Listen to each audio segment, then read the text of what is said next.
ETF index mutual funds నేర్చుకుని stock మార్కెట్లో రాణించాలనుకుంటున్నారా? వెంటనే ఈ నెంబర్కి కాల్ చేయండి. నమస్తే, welcome back to Suman TV. Texas లో ఉంటున్న ప్రతి భారతీయుని వెళ్ళగొడతాం. ఫ్లోరిడా రిపబ్లికన్ పార్టీ నాయకుడి వివాదం ఏంటి? మెడికల్ డిపోర్టేషన్, అమెరికాలో ఉంటున్నటువంటి ఎన్ఆర్ఐలకు కొత్త చిక్కు. మరి L1 వీసాతో వచ్చి H1B వీసాకి చేంజ్ అవ్వచ్చా? ఏ టెక్నాలజీతో అమెరికన్స్ కి టాలెంట్ కొరత ఉందా?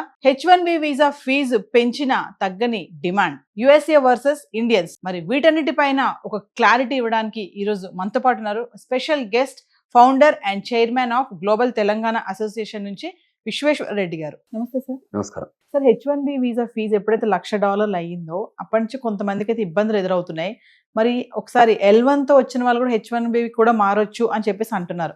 అసలు L1 అంటే ఏంటి? ఆ రూల్స్ ఎలా ఉంటాయి సార్? టిపికల్ గా L1 అనేది ఇంట్రా కంపెనీ ట్రాన్స్ఫర్ అంటారు. అంటే ఇండియాలో ఉన్న కంపెనీ, ఎగ్జాంపుల్ మనం TCS తీసుకుందాం, ఎగ్జాంపుల్ ఫర్ రెఫరెన్స్ కోసం. TCS లో ఉన్న టెక్నాలజీ ఎంప్లాయీని అమెరికాలో ఉన్న TCS కు పంపిస్తారు. సో దీన్ని L1 intra company transfer. L1 ఈ కంపెనీ నుంచి ఆ కంపెనీకి ఇంట్రా కంపెనీ. L1 లో ఎక్స్ట్రాడినరీ ఎబిలిటీ ఉంటే మనకు చేస్తారు. L1 కి అడ్వాంటేజ్ ఏంటంటే L2 అని ఉంటుంది, అంటే డిపెండెంట్. ఇమీడియట్గా వాళ్ళకి వర్క్ పర్మిట్ వస్తుంది. అంటే ఎవరైనా ఇక్కడ నుంచి TCS నుంచి వెళ్ళిన వాళ్ళు ఎవరైనా ఉంటే వాళ్ళ వైఫ్లకి H4 డిపెండెంట్, H1కి H4 ఎలానో L1కి L2 అలాగనమాట. H1 primary skilled worker, H4 dependent. So అంటే ఫ్యామిలీ స్పౌస్కి H4 వస్తుంది. L1 కూడా ఇంట్రా కంపెనీ ట్రాన్స్ఫర్ ద్వారా వెళ్ళే వాళ్ళకి L2 అని ఉంటుంది. L2కి కూడా EAD వస్తుంది. సో వాళ్ళు కూడా వర్క్ చేయొచ్చు ద డే 1 నుంచి. చాలామంది TCS, విప్రో, ఇన్ఫోసిస్ వాటి నుంచి వెళ్ళే వాళ్ళంతా L1 ద్వారా వెళ్తారు. సో ఈ మధ్యన ఏమైనా H1 ఇష్యూస్ వచ్చి ఎటువంటి కన్సర్న్స్ ఉంటే వాళ్ళు L1లోకి వెళ్ళొచ్చు అనేది ఒక చర్చ జరుగుతుంది. వెళ్ళాలనుకున్న వాళ్ళు వెళ్తారు. కాకపోతే గ్రీన్ కార్డుకు ట్రాక్ మాత్రం మళ్ళీ H1 ట్రాకే. L1 నుంచి L1 చాలా rare, very rare. Plus L1 నుంచి వెళ్ళినా కూడా EB1 చేస్తారు. EB1 కేటగిరీలో చేయాల్సి వస్తుంది. అటువంటి ఇష్యూస్ ఉన్నప్పుడు కొన్ని అడ్రస్ చేసుకోవాల్సి వస్తుంది. ఓవరాల్గా చేస్తే people are started utilizing L1 track. So అంతకంటే ముందు బ్లాంకెట్ L1 ఉండేది. సో అదైతే నేమ్స్ లేకుండా L1 ఇచ్చేవాళ్ళు, తర్వాత నేమ్స్ యాడ్ చేసేవాళ్ళు అంటే అప్రూవల్ కోసం. సో అటువంటి లైన్ ఆఫ్ సైట్ ఉంది. సో ఆల్వేస్ వరప్రదాయిని అంటారు L1. సో ఇప్పుడు ఈ టైంలో సో అంచేత H1 టు L1 కూడా ఆపర్చునిటీస్ ఉన్నాయి. తర్వాత అది కోటా టైంలోనే L1 టు H1కి రావడానికి, అంటే చాలా కంపెనీస్ L1 మీద ఉన్న వాళ్ళు H1 మీదకి రావాలంటే కోటా టైంలో మార్చొచ్చు. ఇప్పుడు పడితే అప్పుడు H1 కింద మార్చడానికి లేదు. సో అది ఒక ప్రాసెస్ ఉంది. దాన్ని మేము కూడా we're doing from our law office. Companies చేయాలి, మేము only facilitator to the departments. So processing మొత్తం కంపెనీస్ చేయాల్సి ఉంటుంది. ఏదైతే మేము గవర్నమెంట్తో వర్క్ చేసి మేము టేక్ కేర్ చేస్తాం. L1 ప్రాసెస్ ఎలా ఉంటుంది సార్? L1 ప్రాసెస్ 7 years ఉంటుంది H1కి. H1 లాగా H1 ఎట్లా 3 years 6 years ఎలా ఉంటుందో L1 అనేది కొన్నిసార్లు బ్లాంకెట్ L1 ఉంటుంది, కొన్నిసార్లు straight forward on the names L1 ఉంటుంది. L1 కూడా డ్యూరేషన్ వైజ్ చూస్తే 7 సంవత్సరాలు. సో 7 సంవత్సరాల్లో వాళ్ళు మా గ్రీన్ కార్డ్ కోసం వెళ్ళినా H1కి వెళ్ళినా వాళ్ళకి ఓ ఇబ్బంది ఏం లేదు.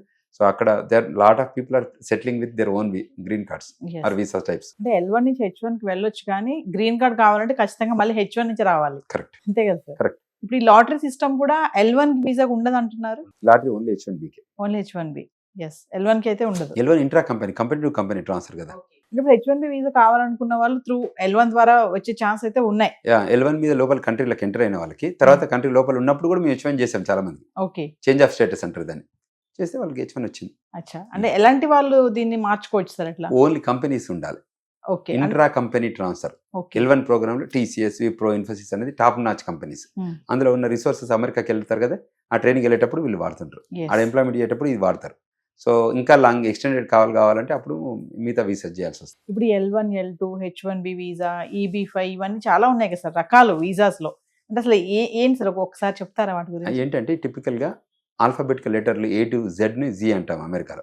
ప్రతి లెటర్కి ఏదో టైప్లో, ఒక లెటర్కి ఏదో ఒక వీసా టైప్ ఉంటుంది. అంటే డిఫైనింగ్ ద వీసా టైప్స్ అనేది USCIS చేయాలంటే ఎక్కడి నుంచి స్టార్ట్ చేయాలి కదా. సో F1 అంటే మనకి ఎక్కువ మన ఈ రెండు తెలుగు రాష్ట్రాల వాళ్ళు చూసేదంటే F1 వీసా స్టేటస్. అది స్టూడెంట్ రూపకంగా వాళ్ళకి అప్లికేషన్ పెట్టుకుంటారు, I-20 పెట్టుకుంటారు, అక్కడ ఉన్న యూనివర్సిటీకి మేము ఎలిజిబిలిటీ అప్లై అని. సో తర్వాత వాళ్ళు ఏం చేస్తారంటే రివ్యూ చేసి okay you are eligible and వాళ్ళకి లెటర్స్ ఇష్యూ చేస్తారు, yes you are approve to join అవ్వచ్చు అని. సో దాని తర్వాత మళ్ళీ డాక్యుమెంటేషన్ వ్యాలిడేషన్ చేస్తారు, సెటప్ చేసుకొని వెరిఫై చేసుకున్నాకనే అప్రూవల్ ఇచ్చేస్తారు. సో దానివల్ల చాలా మంది కూడా బెనిఫిట్ అయిన వాళ్ళు ఉన్నారు.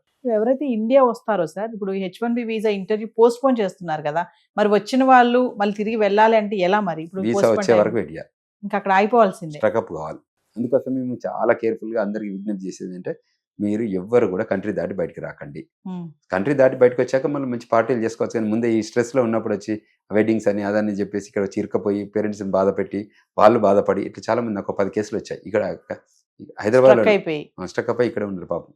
సో వాళ్ళందరినీ మేము ఇప్పుడు అడ్రస్ చేస్తున్నాం, ఇట్లా what best we can bring them back to the United states. Okay, అంటే వాళ్ళు మళ్ళీ ఇచ్చే వరకు ఉండిపోవాల్సిందే వాళ్ళు అక్కడే. ఎస్ ఎస్ స్ట్రక్ అంతే 100%. There is no second to it. మళ్ళీ యుఎస్ కాన్సులేట్ దయతలిచి మనకు వీసా ఇవ్వాలి, ఏదో ఒకటి అవుతుంది. ఈ 7 వరకు అమెరికా రావచ్చు. ఫైనల్ ఒక విషయం చెప్పండి సార్, డాలర్ డ్రీమ్స్ మరి ఇప్పుడు చెదిరిపోతున్నాయి అని అనుకోవచ్చు అంటారు, అంటే అమెరికా వెళ్ళాలనుకునే వాళ్ళందరికీ కూడా ఎలాంటి సజెషన్స్ చెప్తారు మీరు? మేము 100% రిక్వెస్ట్ చేస్తున్నాం, ఇక్కడ గ్రాడ్యుయేషన్ చేశాక మాస్టర్స్ కోసం హైయర్ ఎడ్యుకేషన్ కోసం మీరందరూ కూడా ఒక 2 సంవత్సరాలు రండి, నచ్చితే ఉండండి. పేరెంట్స్ నీడ్స్ కానివ్వండి, పేరెంట్స్ బిజినెస్ కానివ్వండి, ఇటువంటి ఇష్యూస్ ఉన్నప్పుడు మీరు కూడా రావచ్చు. లేదు నేను అదే కంట్రీలో ఉంటాను, నా కంట్రీలో ఆపర్చునిటీస్ కోసం వెతుకుతాను, ఇంకా గొప్పగా ఎదుగుతాను అనుకుంటే అక్కడ కూడా ఉండొచ్చు. There are types of visas, మేము హెల్ప్ చేస్తాం.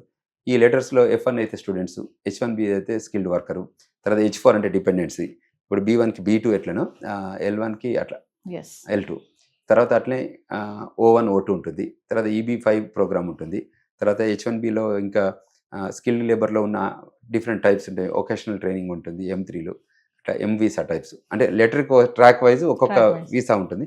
సో అందులో మనం ఏదైనా ఒక ట్రాక్లో వెళ్తే అందులో ముందుకు వెళ్ళిపోవచ్చు. సక్సెస్ స్టోరీస్ ఉంటాయి అందులో. వీళ్ళంతా ఎడ్యుకేషన్ సెక్టర్ పట్టుకున్నారు కాబట్టి ఎక్కువ మందికి అవకాశాలు వచ్చాయి ఇప్పుడు. సో అంచేత అందరు కూడా రావండి. పేరెంట్స్ కూడా ఒక విజ్ఞప్తి చేస్తున్నాం, మీ పిల్లల్ని మీరు 2 ఏళ్ళు అక్కడికి పంపండి, చదివిపియండి మంచిగా. వాళ్ళకి చెప్పండి ఈ 2 ఏళ్ళ మటుకు మీకు కావాలంటే 1 ఎకరం అమ్ముతాము అంటే వాళ్ళ ఫైనాన్షియల్, లేదు అంటే లోన్ తీసుకుంటాము, నేను ఎండ్ టు ఎండ్ మీ ఫీజు కడతాను అని ఒక ప్రామిస్ చేయండి విద్యార్థులకి. అప్పుడు మీరు ఎక్కడ కూడా ఏ స్టోర్లో కానీ, గ్యాస్ స్టేషన్లో కానీ, లొక్కర్ స్టోర్లో కానీ ఎక్కడ కూడా మీరు పని చేయొద్దు. మీరు ఓన్లీ యూనివర్సిటీలో ఆథరైజ్డ్ వర్క్ చేయండి. దొరికితే దొరికింది, దొరకకపోయినా పర్లేదు చదువుకోండి.